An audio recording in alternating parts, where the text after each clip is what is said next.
Strong winds and heavy rain lasted Cuba on Sunday as Tropical Storm Elsa churns towards the country's east. The US National Hurricane Center, or NHC, said maximum sustained winds were near 60 miles per hour, with higher gusts having downgraded Elsa from a hurricane on Saturday. A hurricane is defined as having winds of at least 75 miles per hour. Elsa's center was near eastern Cuba, the NHC said.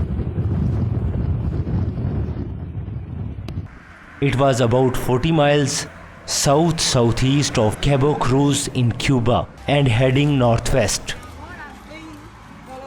The storm will bring 5 to 10 inches of rain to Cuba, with some spots getting up to 15 inches. Miami-based NHC warned that the rain may lead to scattered flash flooding and mudslides, some of which could be significant. Locals have moved from crumbling homes close to Havana's coastline in anticipation of Elsa.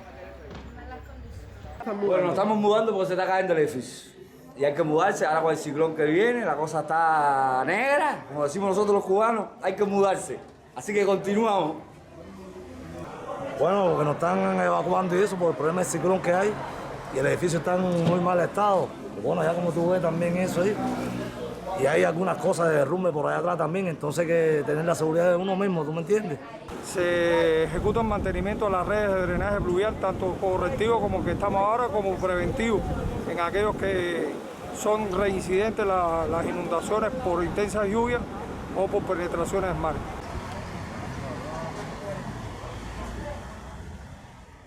Elsa was forecast to move across central and western Cuba by Monday and head toward the Florida Straits, the NHC said, and then move near or over portions of west coast of Florida on Tuesday and Wednesday.